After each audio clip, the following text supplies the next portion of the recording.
Bonjour, on s'est tous déjà retrouvés face à une courbe en se demandant « Mais comment les maths arrivent à décrire un truc pareil? Le mouvement, le changement ?»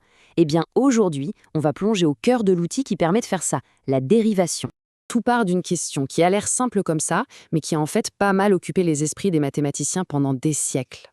Quand on regarde une courbe, on voit bien les moments où elle grimpe. Mais comment on peut le savoir avec certitude, juste avec des calculs? Et surtout, comment est-ce qu'on peut trouver le point exact de son sommet? Ou, à l'inverse, le point le plus bas de sa vallée?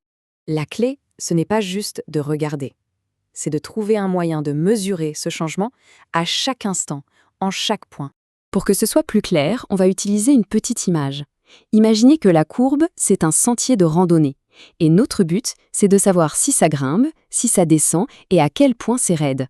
Bon, calculer la pente moyenne entre le départ et l'arrivée, c'est assez simple.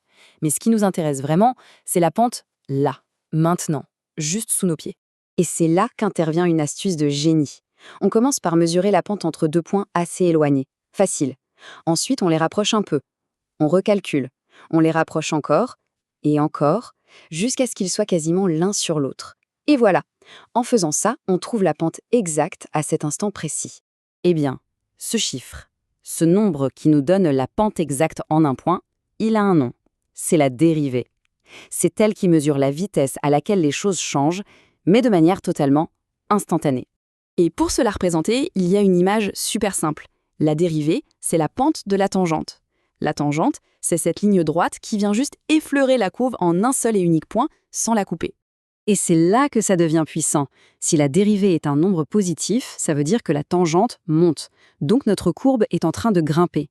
À l'inverse, si la dérivée est négative, la tangente descend. Et la fonction aussi. C'est aussi simple que ça. Ok, mais alors, il se passe quoi quand la pente n'est ni positive ni négative? C'est là qu'on va trouver les endroits les plus intéressants de notre parcours. Quand la dérivée est égale à 0, ça veut dire que la tangente est complètement à l'horizontale. Pendant un tout petit instant, le sentier de montagne est parfaitement plat. Et voilà, c'est l'indice qu'on cherchait depuis le début. Ces endroits où la pente est nulle, ce sont les candidats parfaits pour être les sommets et les creux de notre courbe. Ce tableau résume tout ce qu'il faut savoir. Le signe de la dérivée, c'est comme un décodeur. Positif, ça monte. Négatif, ça descend.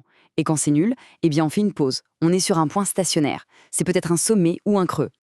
Pour savoir si c'est bien un sommet, c'est simple. Il faut que ça monte avant, dérivée positive, et que ça descende après, dérivée négative. Et pour un creux, c'est l'inverse. D'abord ça descend, puis ça remonte. Le changement de signe nous dit tout. Allez, un petit résumé pour la route. La dérivée, ce n'est pas juste une formule compliquée. C'est un outil qui mesure une vitesse de changement, mais à un instant T. Visuellement, c'est la pente de la tangente. Son signe, c'est notre boussole. Il nous dit si ça monte ou si ça descend. Et surtout, quand la dérivée vaut 0, c'est là qu'on trouve notre trésor, les sommets et les creux de la courbe. Et cette idée, elle est vraiment partout, en physique pour connaître la vitesse d'un objet, en économie pour savoir comment maximiser un profit.